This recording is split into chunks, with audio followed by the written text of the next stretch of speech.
வணக்கம். மாநில செய்திகள் வாசிப்பவர் முகமது.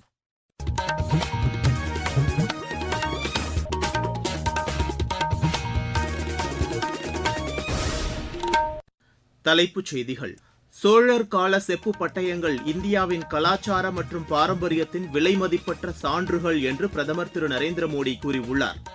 ஒரே நாடு ஒரே தேர்தல் மசோதா குறித்த நாடாளுமன்ற கூட்டுக்குழு பல்வேறு மாநிலங்களுக்கு சென்று அரசியல் கட்சிகளின் கருத்துக்களை கேட்டு வருகிறது.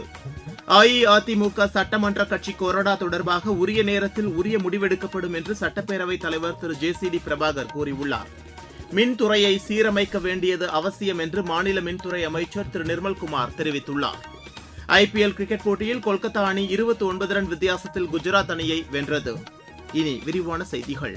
நெதர்லாந்தில் இருந்து 11ஆம் நூற்றாண்டைச் சேர்ந்த சோழர் கால செப்பேடுகள் மீண்டும் இந்தியாவிற்கு கொண்டுவரப்பட இருப்பது அனைத்து இந்தியர்களுக்கும் ஒரு மகிழ்ச்சிகரமான தருணம் என்று பிரதமர் திரு நரேந்திர மோடி தெரிவித்துள்ளார். நெதர்லாந்தில் அரசுமுறை பயணம் மேற்கொண்டுள்ள திரு மோடி அந்நாட்டின் பிரதமர் திரு ராப் ஜெட்டனுடன் இணைந்து செப்பு பட்டயங்கள் இந்தியாவிற்கு ஒப்படைக்கப்படும் நிகழ்வை பார்வையிட்டார். இந்த செப்பு பட்டயங்கள் இந்தியாவின் கலாச்சாரம் மற்றும் பாரம்பரியத்தின் விலை மதிப்பற்ற சான்றுகள் என்று பிரதமர் குறிப்பிட்டார். இந்த சோழர் கால செப்பேடுகள் 21 பெரிய மற்றும் 3 சிறிய தகடுகளின் தொகுப்பாகும். இவற்றில் பெரும்பாலான எழுத்துகள் உலகின் மிகவும் அழகான மொழிகளில் ஒன்றான தமிழ் மொழியில் பொறிக்கப்பட்டுள்ளன என்று சமூக வலைதளத்தில் திரு மோடி சுட்டிக்காட்டியுள்ளார். மாமன்னர் முதலாம் ராஜேந்திர சோழன் தனது தந்தை முதலாம் ராஜராஜனால் வாய்மொழியாக அளிக்கப்பட்ட வாக்குறுதியை முறைப்படுத்தியதை இந்த செப்பேடுகள் குறிக்கின்றன.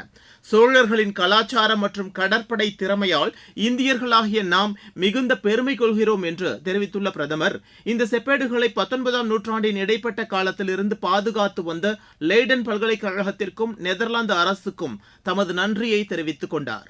இந்நிலையில் ஆனைமங்கலம் சோழர் செப்பேடுகள் இந்தியாவிடம் ஒப்படைக்கப்பட்டிருப்பது வரவேற்கத்தக்கது என்று திமுக கூறியுள்ளது. இது நமது நாட்டின் பண்பாட்டின் பாரம்பரியத்தை மீட்டெடுக்கும் வரலாற்று பயணத்தில் வரவேற்புக்குரிய முன்னேற்றம் என்று அக்கட்சியின் மூத்த தலைவர் திரு தங்கம் தென்னரசு தெரிவித்துள்ளார். இந்த அரிய செப்பேடுகள் வெறும் தொல்பொருள் சின்னங்கள் அல்ல, தமிழர்களின் மகத்தான வரலாறு, பண்பாடு மற்றும் சோழ பேரரசின் பெருமைகளை பதிவு செய்துள்ள நிரந்தர சான்றுகள் என்றும் அவர் கூறியுள்ளார். ஒரே நாடு ஒரே தேர்தல் மசோதா குறித்த நாடாளுமன்ற கூட்டுக்குழு பெங்களூருவில் நேற்று அரசியல் கட்சிகள், சட்ட வல்லுநர்கள் மற்றும் சிவில் சமூக அமைப்புகளுடன் விரிவான ஆலோசனை நடத்தியது.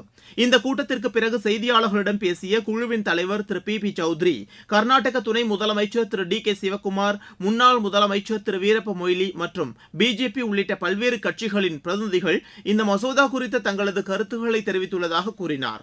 நாடாளுமன்றத்தால் கூட்டுக்குழுவின் பரிசீலனைக்கு அனுப்பப்பட்டுள்ள இந்த மசோதா குறித்து பல்வேறு மாநிலங்களுக்கு நேரில் சென்று ஆட்சேபனைகளும் பரிந்துரைகளும் சேகரிக்கப்பட்டு வருவதாக அவர் குறிப்பிட்டார். நாடு முழுவதும் தேர்தல்களை ஒரே நேரத்தில் நடத்துவதற்கு சில மாநிலங்களின் சட்டப்பேரவைகளை முன்கூட்டியே கலைக்க வேண்டியிருக்கும் என்று அவர் கூறினார். கட்சி தாவல் தடை சட்டம், நம்பிக்கையில்லா தீர்மானம் மற்றும் குடியரசுத் தலைவர் ஆட்சி ஆகியவற்றால் ஏற்படும் சிக்கல்களுக்கு தீர்வு காண வேண்டியிருக்கும் என்றும் அவர் தெரிவித்தார். மேலும் அடிக்கடி தேர்தல்கள் நடத்தப்படுவது நாட்டின் நலனுக்கு உகந்தது அல்ல என்றும் திரு சௌத்ரி கூறினார். தமிழகத்தில் மின் உற்பத்தி மற்றும் பகிர்மான கழகம் மிகப்பெரிய கடனில் உள்ளது என்றும் அவற்றை சீரமைக்க வேண்டியது அவசியம் என்றும் மாநில மின்துறை அமைச்சர் திரு நிர்மல்குமார் தெரிவித்துள்ளார். மதுரையில் நேற்று செய்தியாளர்களிடம் பேசிய அவர், 2001ஆம் ஆண்டு 1,45,000 பேர் பணிபுரிந்த மின்துறையில் தற்போது அந்த எண்ணிக்கையில் பாதியளவு ஊழியர்கள்தான் பணிபுரிந்து வருவதாக கூறினார். மின் உற்பத்தியில் தமிழகம் தன்னிறைவு அடைய தேவையான நடவடிக்கைகள் எடுக்கப்படும் என்றும் இதன் மூலம் வெளிமாநிலங்களில் இருந்து மின்சாரம் வாங்குவது கணிசமாக குறைக்கப்படும் என்றும் அவர் தெரிவித்தார். தேர்தலுக்கு முன்பு தாவேக்கு அளித்த வாக்குறுதிகள் அனைத்தும் முழுமையாக நிறைவேற்றப்படும் என்றும் அவர் கூறினார். மாநிலத்தின் ஒவ்வொரு துறைகளும் ஆய்வு செய்யப்பட்டு வெள்ளை அறிக்கை வெளியிடப்படும் என்றும் திரு நிர்மல்குமார் தெரிவித்தார். நீங்கள் கேட்டுக்கொண்டிருப்பது மாநில செய்தி அறிக்கை.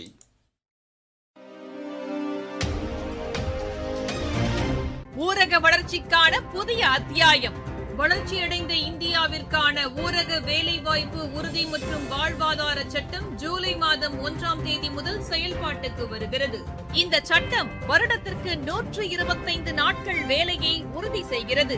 இதில் வாரந்தோறும் ஊதியம் வழங்கப்படுவது கட்டாயமாக்கப்பட்டுள்ளது. பணி முடிந்த 15 நாட்களுக்குள் ஊதியம் வழங்குவதை உறுதி செய்வதற்கான அம்சங்களும் இதில் இடம்பெற்றுள்ளன.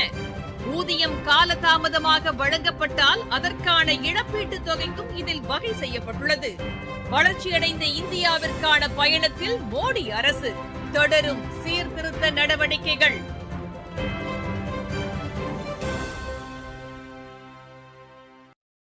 அஇஅதிமுக சட்டமன்ற கட்சி கொறடா தொடர்பாக உரிய நேரத்தில் உரிய முடிவு எடுக்கப்படும் என்று சட்டப்பேரவைத் தலைவர் திரு ஜே.சி.டி. பிரபாகர் கூறியுள்ளார். சென்னையில் நேற்று செய்தியாளர்களிடம் பேசிய அவர், இது தொடர்பாக அஇஅதிமுக பொதுச் செயலாளர் திரு எடப்பாடி பழனிசாமி மற்றும் திரு வேலுமணி ஆகியோர் தரப்பில் அளிக்கப்பட்டுள்ள மனுக்கள் ஆய்வில் உள்ளதாக தெரிவித்தார். முன்னதாக 1000 விளக்கு தொகுதியில் பொதுமக்களை சந்தித்து பேசிய சட்டப்பேரவைத் தலைவர், மக்களுக்கு அளித்த வாக்குறுதியை மாநில அரசு நிறைவேற்றும் என்று கூறினார். சென்னை மாநகரில் சில பகுதிகளில் நிலவும் கழிவுநீர், சாலை உள்ளிட்ட அடிப்படை பிரச்சினைகளுக்கு விரைந்து தீர்வு காணப்படும் என்று அவர் தெரிவித்தார். தென்மேற்கு வங்கக்கடலில் நிலவும் காற்றழுத்த தாழ்வு பகுதி காரணமாக திண்டுக்கல், தேனி, மதுரை, கோவை, நீலகிரி ஆகிய 5 மாவட்டங்களில் இன்று கனமழை பெய்யும் என்று சென்னை வானிலை ஆய்வு மையம் கூறியுள்ளது. மாநிலத்தின் பிற பகுதிகளில் இடி மின்னலுடன் கூடிய மிதமான மழை பெய்யக்கூடும் என்றும் அறிவிக்கப்பட்டுள்ளது. சென்னையை பொறுத்தவரை வானம் ஓரளவு மேகமூட்டத்துடன் காணப்படும் என்றும் நகரின் ஒரு சில பகுதிகளில் லேசான மழை பெய்ய வாய்ப்புள்ளதாகவும் தெரிவிக்கப்பட்டுள்ளது. தென் தமிழக கடலோர பகுதிகள், மன்னார் வளைகுடா, அந்தமான் கடல் பகுதி, தெற்கு மற்றும் மத்திய கிழக்கு வங்கக்கடல் பகுதியில் சூறாவளி காற்று வீசக்கூடும் என்பதால் அப்பகுதியில் மீன்பிடிக்க செல்ல வேண்டாம் என்று மீனவர்கள் அறிவுறுத்தப்பட்டுள்ளனர். இருவரிச் செய்திகள். லெபனான் எல்லைக்குள் செயல்படும் தீவிரவாத முகாம்கள் மீது நேற்று வான்வழி தாக்குதல் நடத்தப்பட்டதாக இஸ்ரேல் கூறியுள்ளது. சிந்து நதிநீர் ஒப்பந்தம் தொடர்பாக சட்டவிரோதமாக அமைக்கப்பட்ட நடுவர் நீதிமன்றம் கடந்த 15ஆம் தேதி வழங்கிய தீர்ப்பை நிராகரிப்பதாக இந்தியா கூறியுள்ளது. எல்லைக்கு அப்பாலில் இருந்து இந்தியாவில் பயங்கரவாதத்தை பாகிஸ்தான் தூண்டினால் கடும் விளைவுகளை எதிர்கொள்ள வேண்டியிருக்கும் என்று இந்திய ராணுவம் எச்சரித்துள்ளது.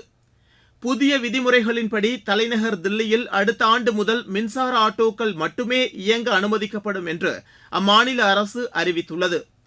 தில்லியில் நிலவும் கடும் வெப்பம் காரணமாக அம்மாநிலத்தைச் சேர்ந்த ஏராளமானோர் அண்டை மாநிலமான இமாச்சல பிரதேசத்தில் உள்ள சிம்லாவில் குவிந்து வருகின்றனர். குருவாயூர் எழும்பூர் இடையே இயக்கப்படும் விரைவு ரயில் இம்மாதம் 27ஆம் தேதி முதல் 29ஆம் தேதி வரை கோட்டயம் வழியாக இயக்கப்படும் என்று தெற்கு ரயில்வே அறிவித்துள்ளது. சுற்றுலா தலமான உதகமண்டலத்திற்கு ஏராளமான சுற்றுலா பயணிகள் செல்வதால் கோவையில் இருந்து சிறப்பு பேருந்துகள் இயக்கப்படுகின்றன. தமிழக அரசின் உத்தரவை அடுத்து தூத்துக்குடி மாவட்டம் தெற்கு ஆத்தூரில் இருந்த மதுக்கடை நேற்று முதல் மூடப்பட்டது. கோவில்பட்டியில் நடைபெறும் புத்தக திருவிழாவை மாவட்ட ஆட்சியர் திரு ஹிமான்ஷு மங்கள் நேற்று தொடங்கி வைத்தார். திருநெல்வேலியில் போதைப்பொருள் தொடர்பாக இந்த ஆண்டு 103 வழக்குகளில் 131 பேர் கைது செய்யப்பட்டுள்ளதாக மாவட்ட காவல்துறை தெரிவித்துள்ளது. விளையாட்டுச் செய்திகள். IPL கிரிக்கெட் போட்டியில் கொல்கத்தா அணி 29 ரன் வித்தியாசத்தில் குஜராத் அணியை வென்றது. கொல்கத்தாவில் நடைபெற்ற இப்போட்டியில் முதலில் பேட் செய்த கொல்கத்தா அணி நிர்ணயிக்கப்பட்ட 20 ஓவரில் 2 விக்கெட் இழப்புக்கு 247 ரன் எடுத்தது. 248 ரன் எடுத்தால் வெற்றி என்ற இலக்குடன் பின்னர் களமிறங்கிய குஜராத் அணி 4 விக்கெட் இழப்புக்கு 218 ரன் மட்டுமே எடுத்து தோல்வியடைந்தது. தரம்சாலாவில் இன்று நடைபெறவுள்ள போட்டியில் பஞ்சாப் அணி பெங்களூரு அணியை எதிர்கொள்கிறது. இப்போட்டி மாலை மணி 3:30க்கு தொடங்குகிறது. தில்லியில் நடைபெறவுள்ள மற்றொரு போட்டியில் தில்லி அணி ராஜஸ்தான் அணியை எதிர்கொள்கிறது. இப்போட்டி இரவு 7:30 மணிக்கு தொடங்குகிறது. ISL கால்பந்து போட்டியில் பெங்களூரு அணி 2-1 என்ற கோல் கணக்கில் சென்னை அணியை வென்றது. மற்றொரு போட்டியில் பஞ்சாப் அணி 3-2 என்ற கோல் கணக்கில் ஒடிசா அணியை வென்றது. இன்று மாலை 5 மணிக்கு நடைபெறவுள்ள ஆட்டத்தில் காசி அணி தில்லி அணியையும், இரவு மணி 7:30க்கு நடைபெறவுள்ள மற்றொரு ஆட்டத்தில் மோகன் பகான் அணி ஈஸ்ட் பெங்கால் அணியையும் எதிர்கொள்கின்றன. மீண்டும் தலைப்புச் செய்திகள். சோழர் கால செப்பு பட்டயங்கள் இந்தியாவின் கலாச்சார மற்றும் பாரம்பரியத்தின் விலைமதிப்பற்ற சான்றுகள் என்று பிரதமர் திரு நரேந்திர மோடி கூறியுள்ளார். ஒரே நாடு ஒரே தேர்தல் மசோதா குறித்த நாடாளுமன்ற கூட்டுக்குழு பல்வேறு மாநிலங்களுக்கு சென்று அரசியல் கட்சிகளின் கருத்துக்களை கேட்டு வருகிறது. அஇஅதிமுக சட்டமன்ற கட்சி கொறடா தொடர்பாக உரிய நேரத்தில் உரிய முடிவெடுக்கப்படும் என்று சட்டப்பேரவைத் தலைவர் திரு ஜே.சி.டி. பிரபாகர் கூறியுள்ளார். மின்துறையை சீரமைக்க வேண்டியது அவசியம் என்று மாநில மின்துறை அமைச்சர் திரு நிர்மல்குமார் தெரிவித்துள்ளார். IPL கிரிக்கெட் போட்டியில் கொல்கத்தா அணி 29 ரன் வித்தியாசத்தில் குஜராத் அணியை வென்றது. இத்துடன் இந்த செய்தி அறிக்கை நிறைவடைகிறது.